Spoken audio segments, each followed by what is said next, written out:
आपला देवाने स्वीकार करावा असं वाटते का? मग माणसाच्या दैनंदिन जीवनामध्ये काही आचरणामध्ये बदल करावा लागतो. पण नेमके कोणते बदल आहेत? थोडे थोडे बदल आहेत, जास्तीचे नाहीत. त्यातला फक्त एकच बदल मी सांगणार आहे. तेवढा एक जर बदल आपल्याला प्रत्येकाला करता आला तर परमात्मा आपल्याला पदरात घेतल्याशिवाय राहत नाही. विठाला विठाला विठाला विठाला.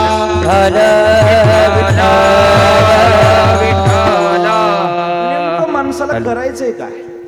पहिल्या चरणामध्ये महाराजांनी सांगितले की निर्वैर व्हावे, सर्वभूतासवे, साधन बरवे हेची एक. काय करायचंय आपल्याला? सुरुवात अशी आहे, निर्वैर व्हावे. निर्वैर शब्दाचा अर्थ काय? निर्वैर या शब्दाचा विरोधार्थी शब्द आहे वैर. वैर आणि निर्वैर. वैर शब्द कळला का? वैर नसेल कळला. वैरी कळला का? वैरी. वैरी म्हणजे काय दोस्त? वैरी म्हणजे दुश्मन. विठाला विठाला विठाला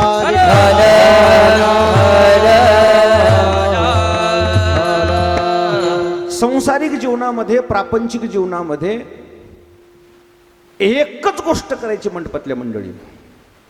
कोणतं गोष्ट करायची? कोणासोबतच वैर करायचं नाही, कोणासोबतच वाद करायचा नाही, कोणासोबतच भांडण करायचं नाही, कोणासोबतच तंट करायचं नाही, कोणाला हानमार करायची नाही, मारहाण करायची नाही, कोणाला शिवीगाळ करायची नाही, काहीच नाही. आपण भलं, आपलं काम भलं. ज्या दिवशी आपलं वैमनस्य संपुष्टात येईल, आपल्या परमार्थाची सुरुवात झाली म्हणून समजा. विठाला विठाला विठाला विठाला विठाला. का बरं महाराज का म्हणले असतील निर्वैर व्हावे, वाद करू नये, भांडणं करू नये, तंटे करू नये? का म्हणले असतील? त्याचं कारण वाद चांगला नाही. आतापर्यंत वादानं कोणाच्याच पदरात काही टाकलं नाही. फायदा झालाच नाही वादानं. काय झालं? फक्त नुकसान झाले.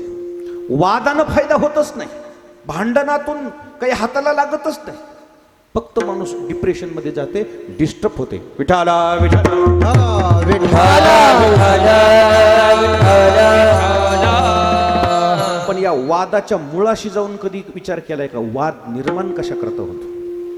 वाद निर्माण होण्याचे दोनच गोष्टी आहेत, कनक और कामिनी. आजपर्यंत सृष्टी निर्माण झाल्यापासून तर ज्या दिवशी प्रलय होईल त्यातपर्यंत जेवढे जेवढे जेवढे जेवढे वाद झाले, त्या वादाचे दोनच कारण आहेत, स्त्री आणि पैसा. विठाला विठाला महाभारताचा वाद असू द्या, रामायणातला वाद असू द्या, कारण किती?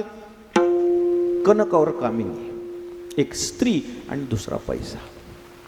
जीव घेण्या वाद असतो, जीव घेण्या. ज्या वादामध्ये हत्या होती त्या वादाचं प्रमुख कारण पैसा नाही आहे, त्या वादाचं कारण आहे स्त्री. विठाला विठाला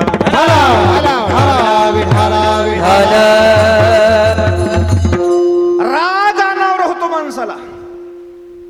समोरच्याची जीव घ्यायची तयारी जी माणूस दाखवतो ना, त्याचं कारण दोनच गोष्टी आहेत. कोणत्या?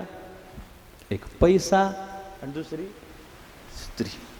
म्हणून ह्या दोन गोष्टीपासून थोडं सावध राहायचं, थोडं लांब राहायचं. दोन हात लांबून जायचं. आणि जिथं अशी काही परिस्थिती ओढवली या पैशा आल्यामुळे, आपलं लाख रुपयाचं नुकसान झालं तरी ते सहन करायचं, ते किती पटीनं चांगलं असते, किती पटीनं चांगलं असते. पण तिथं जर तुम्ही सहनशीलता नाही ठेवली तर आयुष्यभर पश्चाताप करावा लागतो. जेलमध्ये सडल्याशिवाय पर्याय नाही. विठाला विठाला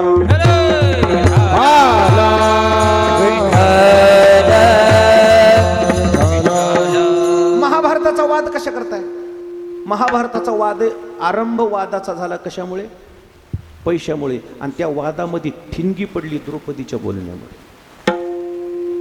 जिथं वाद असा उफाळून आलाय ना, 100% समजून घ्यायचं, बाया माणसानं त्याच्यामध्ये लुडबुड केली. विठाला विठाला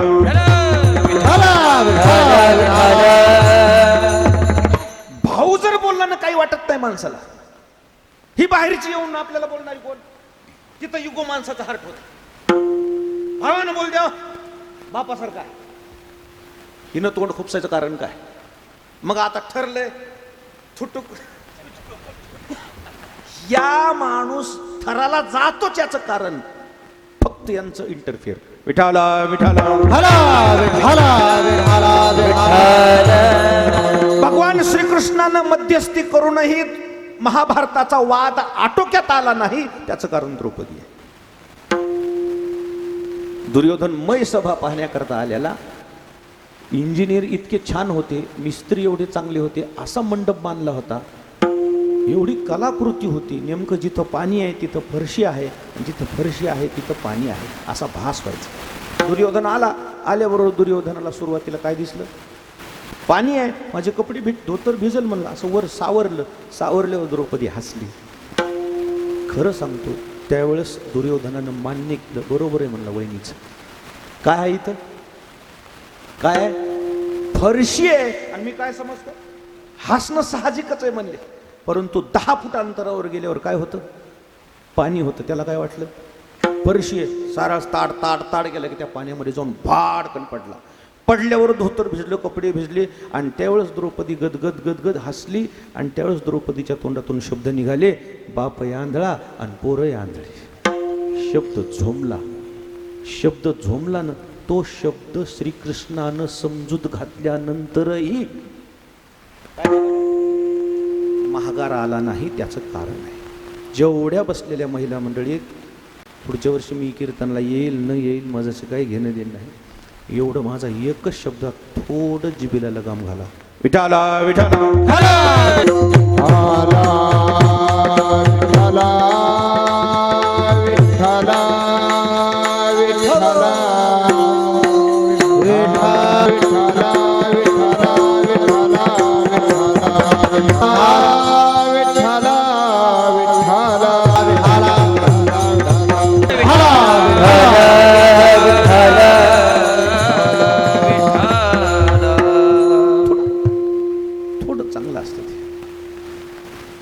चांगलं असते. तुमच्याकरताही चांगलं आहे, परिवाराकरताही चांगलं आहे. वादाचं मुख्य कारण आहे पैसा आणि स्त्री. रामायणाचं तरी काय? रामायणाच्या वादाचं कारण काय? प्रभू रामचंद्राला लंकेला जाऊन रावणाला मारावं लागलं, याचं कारण काय? त्याच्या लक्षात आलं नाही रावणाच्या. 80,000 बायका असताना सीताई साहेबाचे ते केलं. भगवान म्हणले चालणार नाही. आता तो शास्त्राचा भाग आहे. ते काय मनानं सीता नेलेली नाही रावणानं. हे ॲडजस्टमेंट इज बेस्ट पॉलिसी. कारण आहे. रावणाने देवर्षी नारदाला विचारलं होतं, माझ्या उद्धाराचा मार्ग सांगा. देवर्षी नारदाने सांगितलं होतं, एकट्याचा उद्धार करून घ्यायचा की कुळाचा घ्यायचा आहे? 2 ऑप्शन आहेत, दोन्ही सांगा म्हणजे जे जमल ते पटकन करील. एकट्याच्या उद्धाराकरता नाशिकमध्ये प्रभू रामचंद्र विराजमान आहेत, जाऊन दर्शन घ्या, शरण जा, उद्धार झाला. म्हणजे कुळाचा उद्धार करायचा असेल तर मग देवाला तिथं न्यावं लागेल ना. मग देव कशी येतात म्हणले देव? त्याचं काही मानधन ठरतंय का? मानधनावर येत नसतेच म्हणले ते. मग त्यांना तिथं नेण्याकरता काहीतरी तसं प्रमुख कारण असावं लागेल ना. म्हणजे काय करावं लागेल? त्याची बायको चोरून न्यायची. रावण त्या दिवशी मी तिथंच होतो. रावण म्हणला बरं दिसायचं नाही. बरं दिसायचं महत्वाचं नाही म्हणजे तुझ्या कुळाचा उद्धाराचं बघ. पंचवटी सन्मुख जाता मीच पावतो सायुज्यता. सकळ कुळ उद्धरणार्था मी सीता चोरून आणले. देवर्षी नारदानं सांगितल्यामुळे सीता चोरून नेलेली आहे. अगोदरच ठरलेलं आहे. का तर तिथं देवाला सहज नेता येत नाही ना, चहा घ्यायला येता का म्हणून.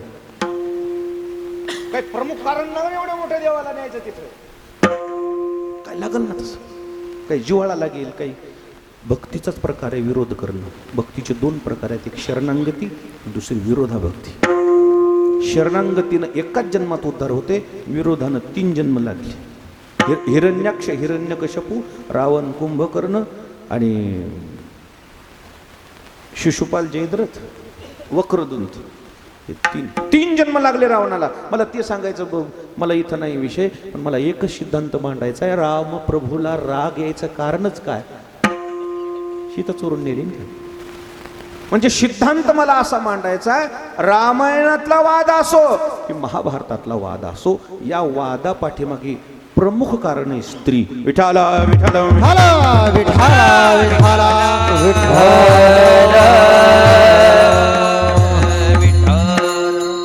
आणि म्हणून ही जी वाद असे टोकाला जातात ना, टोकाला गेलेला वाद त्याच्या मुळाशी कारण शोधून बघा. त्याच्या मुळाशी दोनच कारण आहेत, पैसा आणि दुसरी स्त्री.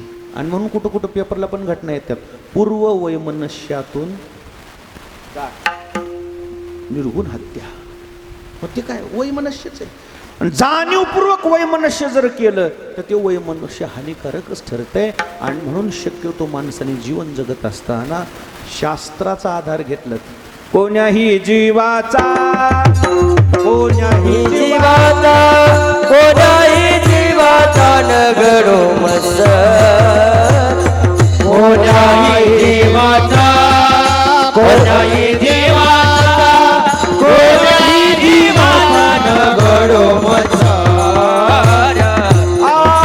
वर्म सर्वेश्वर पूजना दे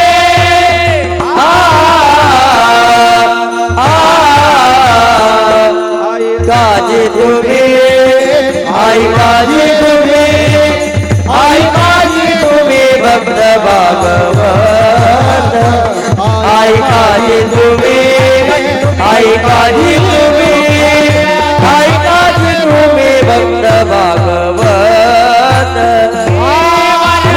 सर्वेश्वर पूजना दे आई काजी तुम्ही आई काजी तुम्ही आई काजी तुम्ही भक्त भागवत आई काजी तुम्ही आई काजी तुम्ही आई काजी तुम्ही भक्त भागवत कोण्याही जीवाचा कोण्याही जीवाचा कोण्याही जीवाचा न घडो मत्सर. काय म्हणून वाद करायचा आहे, का म्हणून द्वेष करायचा आहे. बरं, ज्याच्यासोबत तुम्ही द्वेष करताय, ज्यांचा द्वेष करताय, ज्यांच्यासोबत तुम्ही वाद करताय, वस्तुस्थिती ते कोणाचं स्वरूप आहे? वास्तविक पाहिलं तर ते भगवंताचं स्वरूप आहे. जैसा हृदयामध्ये मी रामो असता सर्व सुखाचा रामो का भ्रांताशी कामो विषयावरी. ज्ञानोबराच्या दृष्टीनं पाहिलं तर प्रत्येकाच्या हृदयामध्ये परमात्मा विराजमान आहे, राम विराजमान आहे. आपण जर एखाद्याला चापट मारली, थापड मारली, त्याचा आत्मा दुखावेल. तो आत्मा म्हणजे परमात्मा आहे. या दृष्टिकोनातून ज्यांनी पाऊल ठेवलं ना, तो वाद करूच शकत नाही. विठाला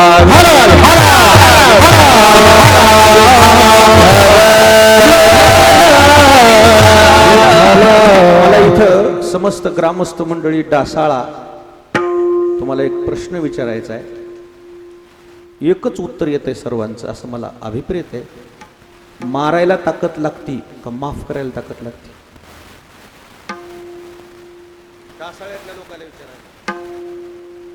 मारायला शक्ती लागती का क्षमा करायला शक्ती लागती? माफ करायला ताकद लागती, मन मोठं लागते. मारायला काय लागत नाही हो. शेकडो माणसामध्ये एखाद्या सामान्य माणसानं एखाद्या चांगल्या माणसाला येऊन चापट मारली, तर चांगल्या माणसानं फक्त हसण्यावर घातलं, त्याचं मोठेपण झालं का त्याचा अपमान झाला? माणसं म्हणतात त्याच्यात काय कमी होतो. त्यानं जर एक थापड हाणली असती ना, त्यानं 3 कोलोटले खाल्ले असते. आणि त्याच्यात दम होती. ज्याच्यात दम आहे का, तो गडबड करत नाही, तो माफ करतो. आणि ज्याला माफ करायची सवय आहे, त्याच्या त्याच्या बाजूने परमात्मा आहे. विठाला विठाला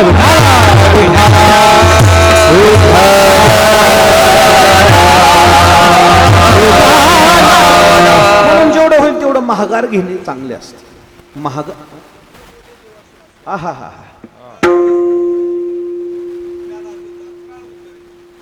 भगवान विष्णूचा आणि नकराचा संवाद आहे. नकर म्हणजे ज्यानं गजेंद्राचा काय धरला होता, पाय धरला. आता ह्याच्यात लई मोठं तुम्हाला कीर्तन वाढवायचंय का? हे असं आहे.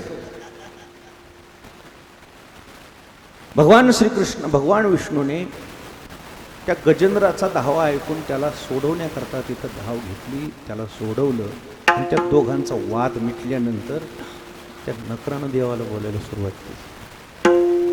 बारके माणसं गडबड करतात, मोठे गडबडच करीत नसते. अजूनही बघा ते लय वाढले ना, त्याला लय लवकर रागवत.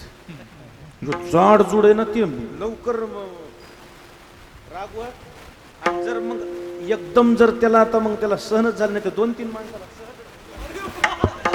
आणि बारका आहे ना एका गुच्छितच टिक धुऱ्याच्या आणि पुन्हा लांब गेल्या म्हणते मला सोडत.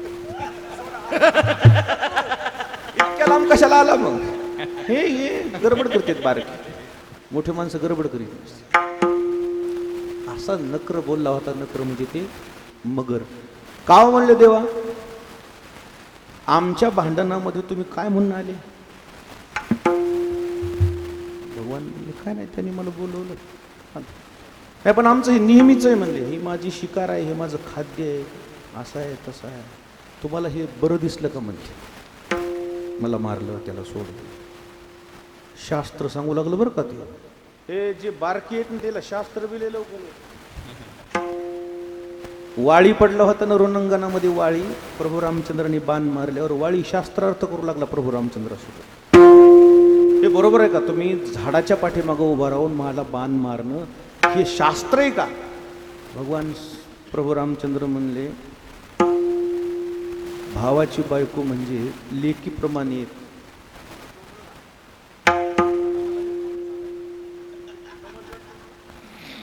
काही गोष्टी वयानं बऱ्या दिसतात. तुम्हाला शास्त्र शिकवायला म्हणजे भावाची बायको म्हणजे लेकीसारखी असते. तुला लाज वाटली का म्हणजे? आणि मग वाळीनं खाली मान घातली.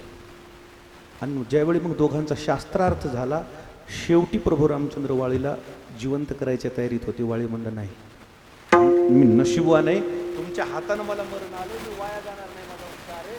मग अंगदाला सुद्धा देवाचं काम पटलं म्हणून त्या दिवशी अंगद सैन्यामध्ये जॉईन झाला.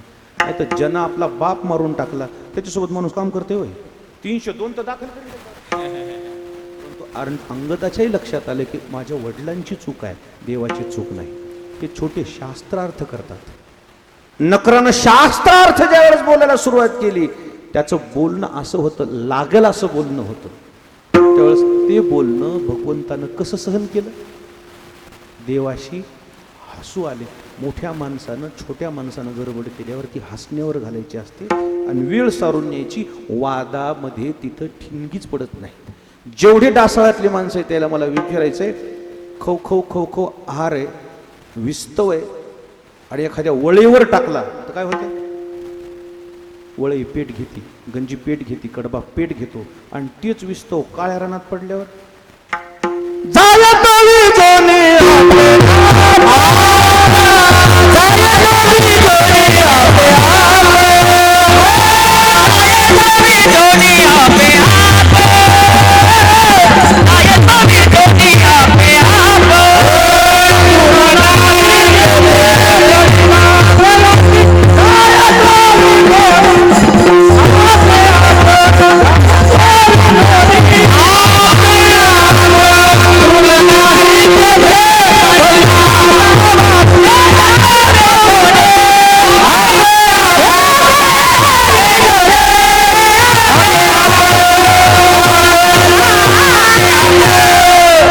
तृण नाही तेथे पडिला दावाग्नी.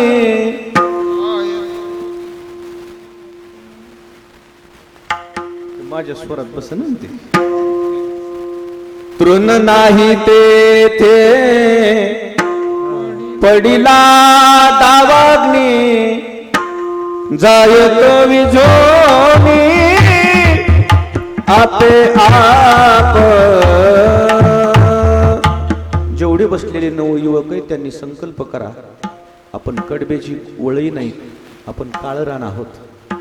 जर विस्तव कडब्याच्या वळेवर पडला तर ती कडब्याची वळी पेट घेते, आणि तोच विस्तू जर काळ्या वावरात जर पडला, रानामध्ये पडला, तो विस्तू विजून जातो. स्वतःला काळं रान समजा, जीवनामध्ये कधीच वाद होणार नाही. विठाला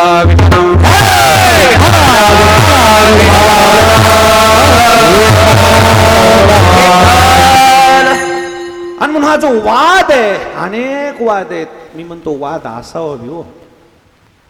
एका अर्थानं दुसरी बाजू सांगतो मी आता, वादही असावं पण त्याला काही तथ्य असं. निरर्थक वाद सांगू का? निरर्थक वाद भजन करा सांगतो. विठाला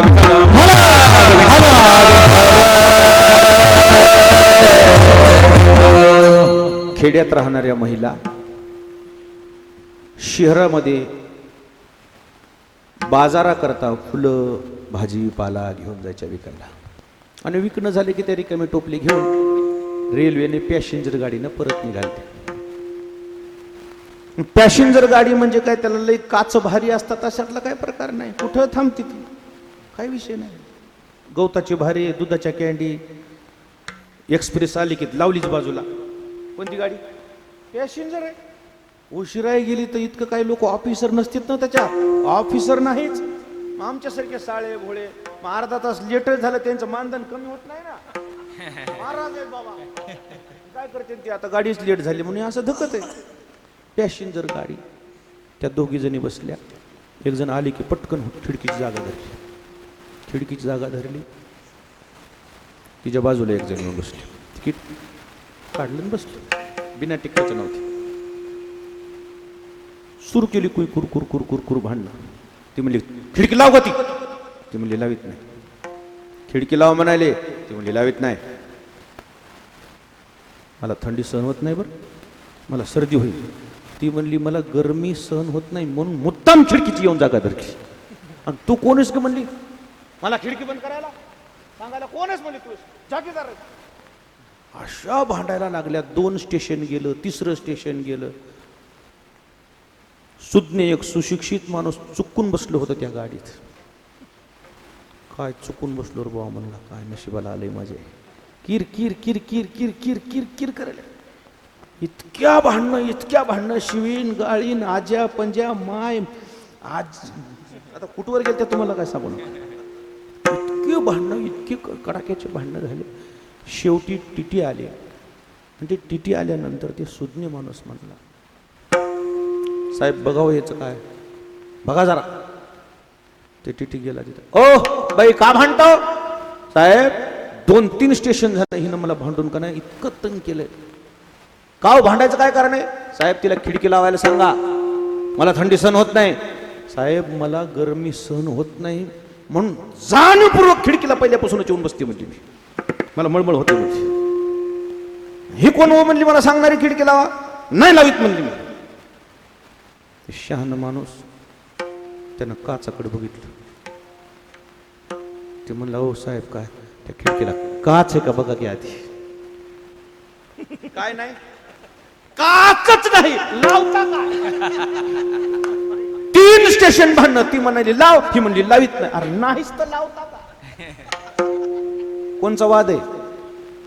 याला निरर्थक वाद म्हणतात, याला वितंड वाद म्हणतात. विठाला विठाल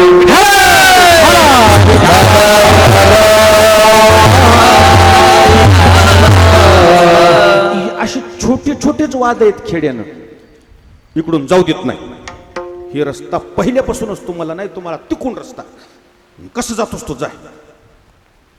एखादं तू तरी मरशील नाही तर मी तरी मरण. मला जीवावरच उदार होऊन आलो. मला इतकं कडीला गेलं, इकडून जाऊ देत नाही. हे माझा रस्ता आहे. शहाणा माणूस तिथं नवीन शेती घेतलेलं ते गेलं, फॉर्म भरला, बघितलं 22 फुटाची पांदण निघाली. पहिलं फक्त माणसाचा रस्ता होता. तहसीलदार आले, JCB संघच आणला, ह्याचं 11 फूट गेलं, त्याचं 11 फूट गेलं. गपचिप ह्याला 3 वर्ष भांडले. मेलं का मेलं म्हणला, पण मी सोडणार नाही म्हणलं. आणि मग खाली मान घातल्यावर लोक म्हणले होय काय झालं? सरकारी नियमाने सांग काय व्हायला. हे असलेच वाद आहेत परभणी जिल्ह्यातले. 1 वर्षभर मला कीर्तनाला सुट्टी द्या, 1 वर्षभर मला पोलीस प्रशासन द्या, आणि 1 वर्षभर मला सुट्टी द्या, परभणी जिल्ह्यातले 1000 वाद एका महिन्यात निकाली काढतो. एकच महिन्यात निकाली काढतो. तथ्यच नाही त्याच्या वादामध्ये काही. तथ्य का वित्तंड वाद आहे हो. का जाऊ दे नसतं. एका बाईनं तर का जाऊ दिलं नव्हतं माहिती आहे का? जावं ना सवासनी घातली होत्या आणि हिला बोलिलं नव्हतं. कशी जातीस तर जाय म्हणली वावरात माझ्या रस्ता. तिला म्हणलं तिच्या जाऊन एकदा कपाळाला कुकुला आणि तिच्या हातानं सगळ्या सवासनीला कुकुला वाटलं पाहिजे. हिच्या सवासनीत रस्ता देती का ती म्हणली सुमन माय चुकून झाले बरं तसं मनावर धरू नको चल बरं तुझ्या शो कसं होईल. स्वतः पूर्ण हटलं तिनं. स्वतः भांडी घासून तर होती. रानातून बी मग संगमंगत चालल्यात. वाद आहे का रे हे वाद आहे का? असलेच वाद आहेत या खेड्यानं. आणि इतक्या वादातून छोटा वाद मोठ्या वादाला जन्म घालतो. म्हणून छोटे छोटे वाद तिथले तिथंच मिटवायचे. म्हणून एका माणसाची मला फार आठवण येते. राजकारणाचा संबंध नाही. महाराष्ट्राचे गृहमंत्री R.R. पाटील आज या जगामध्ये नाही आहेत, पण त्या माणसानं तंटामुक्ती अभियान निवडलं. गावातले तंटे गावात मिटवा, वाद वाढू नका रे. काही नाही, काहीच नाही. 4 एकर गेलं तर गेलं म्हणला. तुझंही 4 एकर जाईल रे, भावाचंही 4 एकर जाईल. दुसऱ्याच लोकांच्या प्लॉटिंगचा भाव वाढून बसायला. कशाला वाद करताय? कोणाला काय हाताला लागलं या वादानं? वाद लावणारी भरपूर माणसं आहेत, वाद कमी करणारी माणसं नाहीत. मी तुम्हाला म्हणाले फक्त 1 वर्ष मला कीर्तनातून सुट्टी द्या. प्रत्येक तालुक्याला फक्त मला 1 महिना देऊ द्या. एका महिन्यात अर्ध्या फाईल बंद करतो. अर्ध्या फाईली बंद करतो. अर्ध्या फाईल. तथ्यच नाही त्याच्यात तर कारणच नाही. एक जण माझ्याकडे आला होता 5-6 महिन्यापूर्वी. चुलत भावानं 100 केशर आंबे तिचे रातोरात कापून टाकले. 2 माणसं घेतली. 100 केशर आंबे फुलोरा लागला होता रातोरात. महाराज ते 100 केशर आंबे फुलोरा लागलेले. एक झाड नाही म्हटलं तर 1 क्विंटल माल देते. 1 क्विंटल मालाचे पैसे किती झाले? 100 रुपयानं जरी म्हणलं तरी 10,000 किती झाले? 1000 रुपये झाले का? 10,000 रुपये. 1 क्विंटल 10,000 रुपये. 100 आंब्याचे पैसे किती झाले? लाखात पैसे. 10 लाख रुपये. हातचं तोंडात मांडाला आलेला घास सख्या चुलत भावानं तोडून टाकले. 2 सामान्य माणसं घेऊन. आंब्याला पाणी घातलं होतं ना, आंब्याला पाणी. याच्या बुटाचे ठसे तिथं उमटलेले ह्याला ओळखू आले. तलवारी लावल्या. 2-3 माणसं आणली. शेवटचं एकदा जेलमध्ये जावं लागेल म्हणलं. एकदा मालकाला भेटून आलतो मला भेटायला आले. त्याचे डोळे लाल झाले. याच्यातच ओळखलं. मला एकांतात बोलायचं म्हणलं जरा. त्याची ती मनस्थितीच लक्षात आली होती. मी म्हणलो तुला बोलतो. एकदा कीर्तनाला चल. एका कीर्तनाला गेलं आणि हे अभंग घेतलं. हे अभंग घेतल्यावरती अर्ध तिथंच गार झालं. काय बोलायचंय असं म्हणल्यावर ते म्हणला तलवारी लावून ठेवल्या होत्या. भावाचा जीव घ्यायचा होता. भावाचा जीव कशामुळे घेतला? 100 आंबे कापले म्हणलं. 100 आंबे. 100 आंबे. आणि मग मी त्याला म्हणलं 100 आंब्याची झाडं आपण पुन्हा लावू. 2-3 वर्षात पुन्हा एकदा फुलोरा येईल. पण ते भाऊ मेल्यावर पुन्हा यायचा नाही. भाऊजई विधवा करून आंबे खाण्यात काय आनंद आहे म्हणलं. रस खाण्यात काय आनंद आहे? भाऊजई विधवा करून रस खाण्यात काय आनंद आहे? नको म्हटलं. ऐकतो म्हणलं मला. आता त्याचे ते झाडं पुन्हा मोठे झालेत. आणि त्याच वर्षी ज्याला समजलं आपलं असं असं होणार आहे आणि ते पाया पडायला आलं. म्हणलं महाराज मी आज कापली साठी. त्याच्या घरी गेल्यावर रात्री 12 वाजता दोघायला एका जागी बसविले. वायले होते तर आता एका जागी झालेत. वायले होते ते बापाच्या काळात, आता काय झाले? एकत्र झाले. तर यंदा मला आंबे येतात त्याचे खायला. आणि परभणी जिल्ह्यातलीच एक नाव सांगायचं असलं तर अर्ध सोयीरपण इथलं तिथं. बरं दिसत नाही. हे शूटिंग करायचं होय. बरं दिसत नाही. फक्त कशाचा वाद होता? फक्त बैल पाणी पाजू दिलं नव्हते. कारण किती छोटं आहे? कारण किती छोटं आहे? फक्त त्यानं बैल पाणी पाजू दिले नव्हते. त्याच्यानंतर याच्यानंतर आज मात्र तुझा सत्यानाश झाल्याशिवाय राहणार नाही असं ठरवून त्यानं केलं काम. काय हाताला लागला असता समजा कदाचित मी भेटलो नसतो तर? काय हाताला लागला असतं? दोघही गेले असते. आणि म्हणून या वादानं कोणाला तरी समाधान लाभले असा माणूस माझ्या नजरेत नाहीये. ज्याला संसारही चांगला करायचा आहे, ज्याला परमार्थही चांगला करायचा आहे, त्यानं एकच साधन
निर्वैर व्हावे सर्व भूतासवे साधन बरवे हेची एक. काय करायचंय? दोन पावलं मागं आलेलं कधी चांगलं असते. ज्याला शांत झोपायचंय, अजिबात कोणासोबत वैर करायचं नाही. अजात शत्रू असला पाहिजे माणूस, कोणासोबतच वैर नाही. तुमच्या पार्टीनं तुम्हाला चांगलं म्हणणं फार मोठापणा नाही. समोरच्या पार्टीनं म्हणलं पाहिजे त्याला बिनविरोध करा, आमचा खुल मोकळा पाठिंबा, बिनशर्त पाठिंबा आहे, त्याला उभं करा. समोरच्या पार्टीनं तुम्हाला उभं करावं याचा अर्थ तुम्ही कसे आहात? कसे आहात? निर्वैर आहात. वैमनस्य चांगलं नाही, वाद चांगला नाही. शांत झोपच येत नाही. एखाद्याला चापट मारा, बघू त्या दिवशी तुम्हाला झोप येते का. ते जितका त्रासदायक त्याला त्रास होतो तितका तुम्हालाही त्रास होतो. मारणं तर सोडा, बोलण्यातून जर एखाद्या माणसाचं मन दुखलं ना, त्या दिवशी झोप येत नाही माझं. जाणीवपूर्वक तर मी कधीच कोणाचं मन दुखवलेलं मला 24 वर्षात आठवत नाही. जाणीवपूर्वक मी कोणाचंच मन दुखवलं नाही, कोणाचंच नाही दुखवलं. पण जर यदा कदाचित नजर चुकीनं जर एखाद्याचं मन दुखलं ना, त्या दिवशी मी रात्रभर बसून राहतो, मला झोपच येत नाही. की मी असं का म्हणतो? मी त्याला म्हटलो नाही, पण त्याला लागलं ना तसं, त्याला झोंबलं ना. शब्द इतका जिवंत राहतो, मारलेला वार नाहीसा होतो, पण शब्द जशाचा तसाच राहतो. पण जेवढ्या जमलेल्या बसलेल्या मंडळीला एकच विनंती आहे, त्यातले त्यात जास्त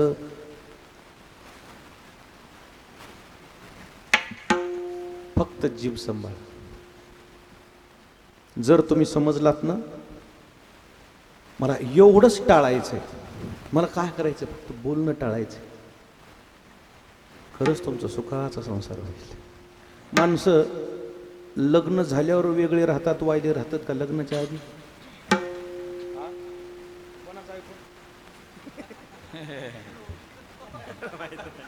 कोणाचं? गाववाल्याचं. कारण काय? फक्त तू मी झाली एवढंच की, एवढंच. भाया आहे, पोरग धिंगाणं करू लागलं म्हणून मारला असेल एखादी चापट. काय त्याच्याच पोराला, तुझ्याच पोराला मारले की त्याच्याही पोराला मारले की नाही, तेच होतं ते ना मारायचं होतं. माझ्या पोराला काय म्हणून चापट मारली, इथूनच घरं फुटलीत. कुठून घरं फुटलीत? एवढंच का? अरे जर ते पोरग तिथं जर नाही आवरलं तर पुन्हा आयुष्यभर आवरायचं नाही, म्हणून आवर घातली वेळीच. काय झालं? काय झालं? ती रडत आलं काळट, मला काकानं मारलं. उलट अजून एक मारायची. मारलं तर काय चूक केली का म्हणली, तू कसं बोंबलत बोलतो? महाराज तिथंच दुरुस्त होतोय परिवार. विठाला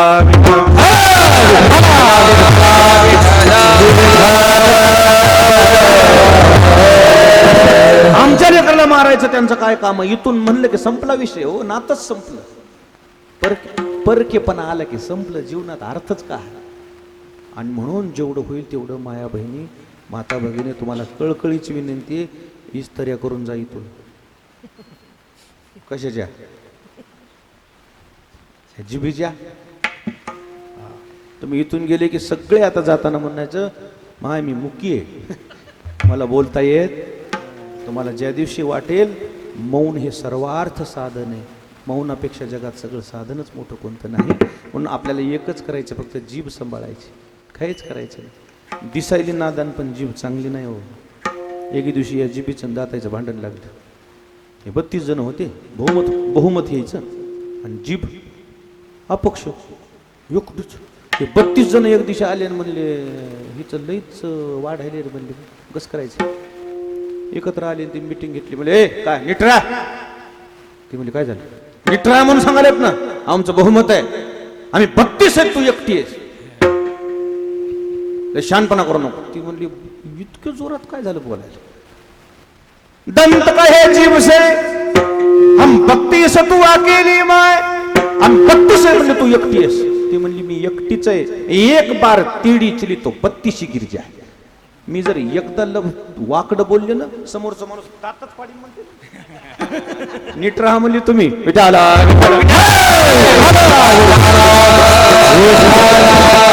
दिसायला नादान, दिसायला साधी आहे, पण ह्या जिभीनं जर, त्या जिभीचा जर तोल गेला ना, मोठे मोठे परिवार उद्ध्वस्त झाले, मोठे मोठे लोक उद्ध्वस्त झाले.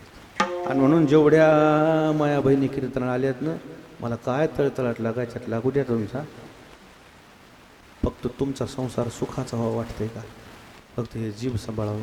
विठाला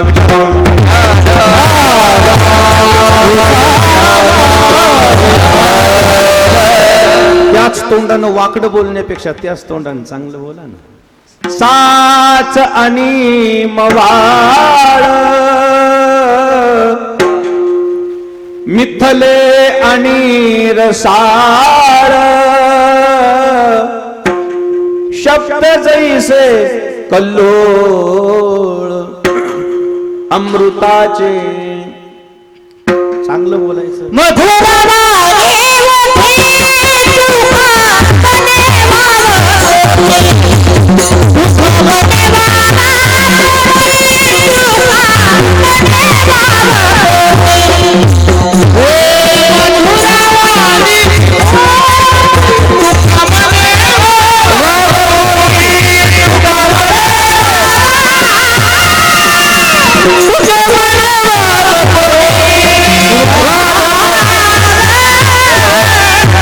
मधुरावाणी ओठी.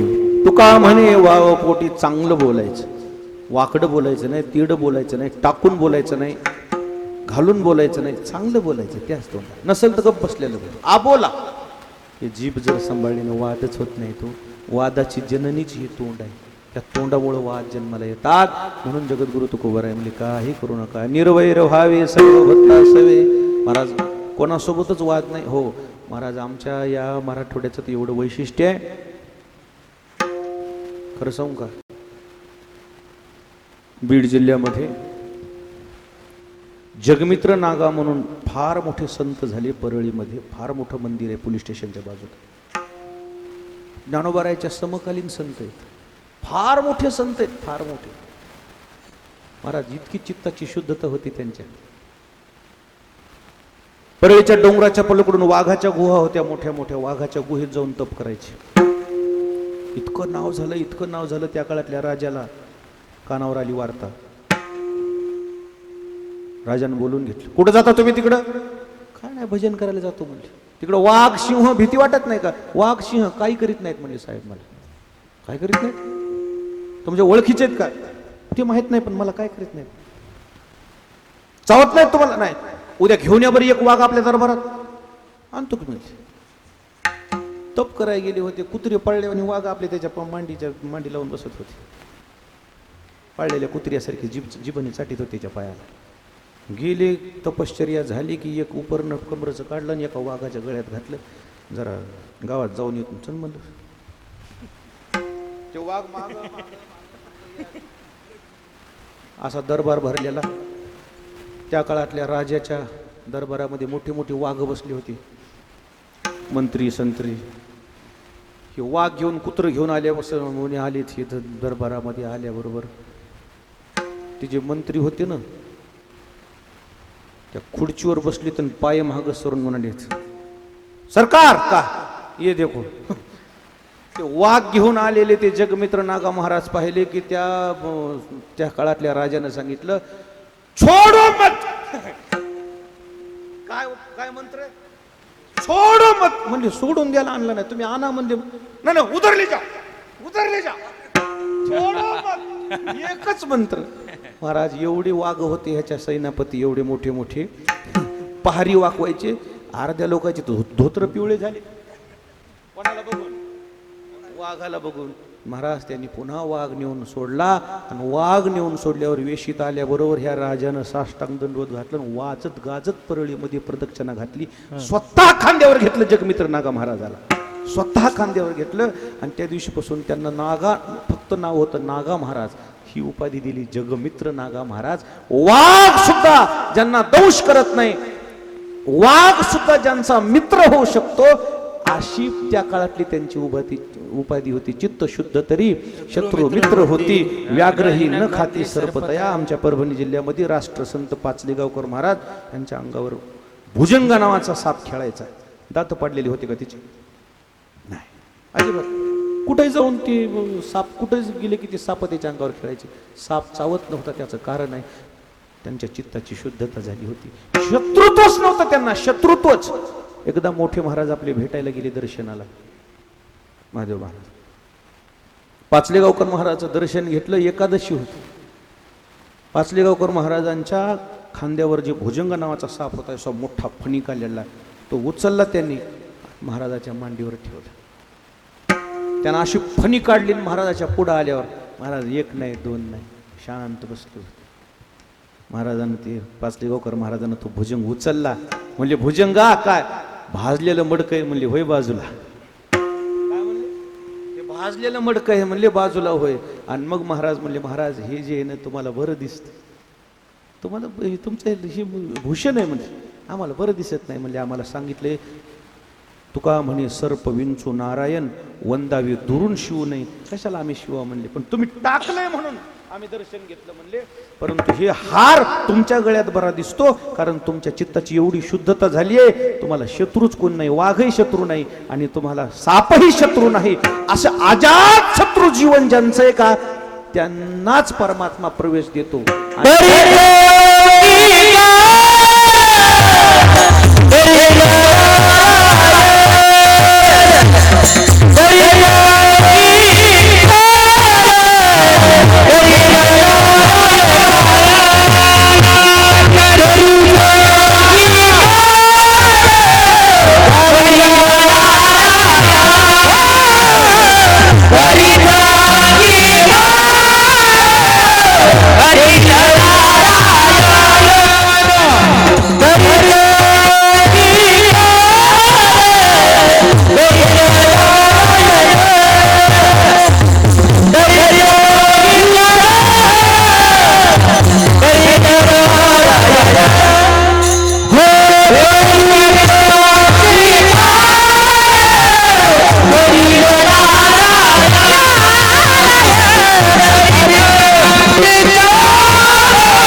तरीच अंगीकार करील नारायण. बडबड तोशी न येणे वेण. भगवंताने तुम्हाला तुमचा अंगीकार करावा असं वाटत असेल, आपण कोणासोबतच शत्रुत्व करायचं नाही. कोणासोबतच शत्रुत्व करायचं नाही. आपण कोणत्याही वेळेला रात्री अपरात्री जर रस्त्याने निघालोत ना, आपल्याला भीतीच वाटू नये. निर्भय जीवन झालं पाहिजे, बेटर जीवन झालं पाहिजे. आपल्याला काय कर नाही तर घाबरायचं काय कारण? नो नो नो, एकटं जाऊ नको बाबा, हे आपले शत्रू आहेत. निर्माण कशाला केले? कशाला शत्रू निर्माण केले? आणि जर एखादा समजत असेल मी फलाण्याचा शत्रू आहे, तू असशील, मी तुझा शत्रू नाही. विठाला शत्रुत्व घातक ठरतंय. आणि म्हणून आज या अभंगामध्ये जगद्गुरु तुकोबारायचं म्हणणं आहे, आपली निर्वैर भूमिका असली पाहिजे. आणि जर तशी भूमिका झाली तर तरीच अंगीकार करील नारायण. बडबड तोशी न येणे वीण. या व्यतिरिक्त जे बोलणं आहे ना, ते निरर्थक आहे. म्हणजे मग जर हे असं जमत नसेल तर त्या बोलण्याला अर्थ नाही. विठाला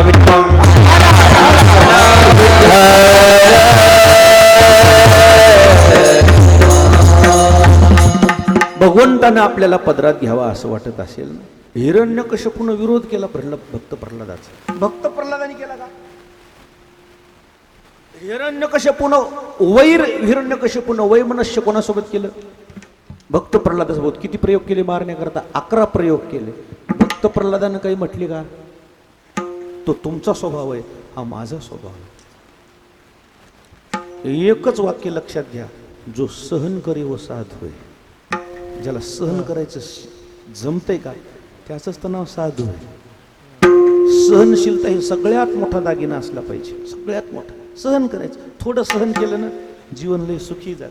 थोडं सहन करायचं, थोडा अन्याय सहन करायचं, आणि थोडं नुकसानही सहन करायचं. हे ज्याला जमलं त्याचं जीवन सुखी होते. मी कसा सहन करील, आणि असं जर मला त्यानं मला चापट हाणली, काय झालं? लय मोठा झाला काय ते? म्हणून सहनशीलता. मोठे माणसं खरंच सहनशीलते असते हो त्यांच्या. लय सहनशील. भड भड भड भड शिवा द्या, काहीच म्हणत नाही. उलट त्यांची माणसं जर मारू लागले, का काय करू नका म्हणते, जाऊ दे अज्ञानी आहे असं म्हणून जर चालला तरच मोठे व्हाल. कुठं चिल्लरच्या नादी लागता? कुठं नादी लागतात चिल्लरच्या? कुत्र भुकायले म्हणून हत्ती त्याला भुकत नसते हो. कुत्ते भुकते है और हत्ती चलता है. अरे हत्ती आलाय म्हणून कसं कळल? कुत्रे भुकल्याशिवाय कळत नाही हत्ती आलाय म्हणून. वाह, क्या बात है. हत्ती आलाय म्हणून कसं कळल? लोक येऊन बाहेर कसं बघतील कशाला कुत्रे भुकायलेत म्हणून? हे भुकले म्हणून तर ते म्हणजे कुछ तो गडबड आहे. भुकले पाहिजे थोडे भाव, कुठे विचार करीत नसतं, चलत राहत. हत्ती चलता है. कुत्रे भुकू लागले, हत्ती बघत सुद्धा नाही कोण्या रंगाचं कुत्र आहे, पांढ आहे कसं बघत. चल तुझं तू स्वभाव आहे, डुलतच चालतंय. तसं आपल्याला जसं जमेल तसं या पद्धतीनं चालायचा प्रयत्न करा. जीवनामध्ये काही अडचण येणार नाही. ही वैमनस्यता संपली की परमात्मा आपल्याला पदरात घेतल्याशिवाय राहणार नाही. आणि हे सर्व करत असताना मात्र एक महत्वाची भूमिका आहे. सोयी रे पिसून समानाची घडे, चित्त परवडे उपकारी. मतभेद करायचा नाही, भेदभाव करायचा नाही. आपलेन परकेन सोयरेन धैर्यन असणे सगळे सारखेच. आणि जेवढा जमेल तेवढे या हाताने उपकार करायचा. तुका म्हणे फार आणि थोडा तरी, जेवढं जमेल तेवढं या हाताने चांगलं काम करत सांगायचं. पहिल्या पंक्तीला जेवायला बसायचंच नाही, एक तरी पंगत वाढून बसायची. जो खिलाने में मजा आहे वो खाणे में नाही है. खाऊ घालण्यात जितका आनंद आहे, पहिल्या पंक्तीत आपल पोट्याला कवा भेट मिळालं नसल्यामुळे गप गप गप खाल्ले, तिकडच पळाले. पत्तरवाळी तर उचलणार आहे का? लय कधी भेटलं नाही का तुला? 1-2 पंक्ती वाढा. खरं सांगतो तुम्हाला, अर्धी पोळी कमी जाती. ज्यावेळेस तुम्ही 2 पंक्ती वाढल्यानं अर्धी पोळी जास्त जात नाही, अर्धी पोळी कमी जाती. का? त्याचं कारण पोट भरते समोरच्याच्या जेवणामुळे. काय लोक जेवले म्हणलं आज, पोट भरते, पोट भरते. काय लोक तृप्त झाले म्हणलं. आपलं तर काय झालं, पोटच भरतंय. आणि म्हणून जेवढं होईल तेवढे हाताने परोपकार करत चला. जास्त नाही तर नाही, थोडा तरी परोपकार करत चला. आणि मग असं जर चाललात तर तरीच अंगीकार करील नारायण. बडबड तोशी न येणे विन. हे सगळं सर्व सर्व सर्व करत असताना एक मात्र फार महत्वाची गोष्ट आहे. कोणती महत्वाची गोष्ट आहे? शेवटचं चरण. तुका बनेची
सर्वात महत्वाची भूमिका पहिल्या चरणात आणि शेवटच्या चरणात.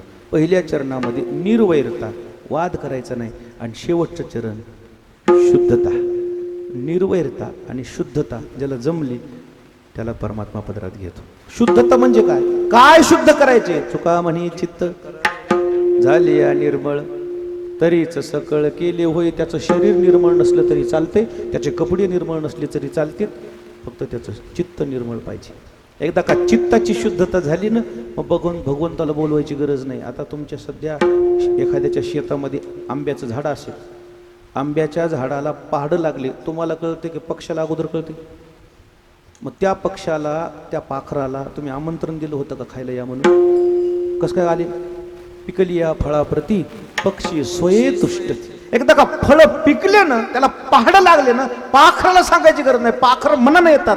तसं परमार्थामध्ये ज्याचं चित्त शुद्ध झालंय ना, देवाला बोलवायची गरज नाही. येवनी गोपाळ. आणि म्हणून चित्ताची शुद्धता महत्वाची आहे. आणि अशी ज्यांना शुद्धता जमली, आपण भलं, आपलं काम भलं, कोणाच्या आद्यात नाही, मध्यात नाही, अशा पद्धतीनं जेही माणसं वागतील ना, त्याचा परमार्थामध्ये प्रवेश निश्चित आहे. ज्ञानेश्वर आमच्या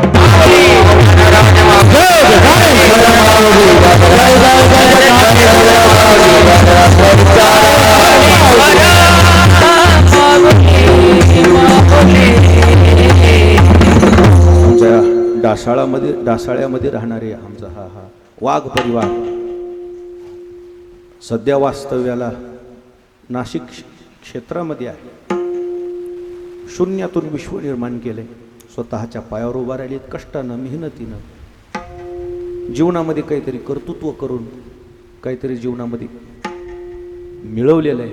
आणि त्या मिळालेल्या सगळ्या मेहनतीनं मिळवलेल्या काही मानधनातून आपला काही भाग चांगल्या कामात खर्च व्हावा, अशा निर्मळ हेतूनं एवढं मोठं कार्य हाती घेतले. एकदा जोरदार या परिवाराकरता टाळ्या वाजवा. सेवेला पूर्णविराम. ज्ञानेश विठ्ठल जय जय.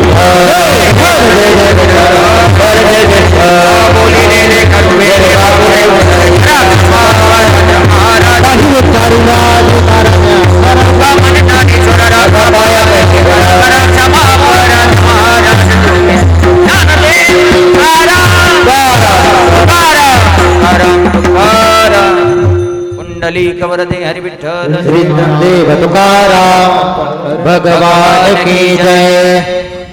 हॅलो, धन्यवाद महाराज. महाराजांचं या ठिकाणी खूप अशा सर्वांना मार्गदर्शनपर कीर्तन झालेलं आहे. महाराजांचं पुन्हा एकदा जोरदार टाळ्या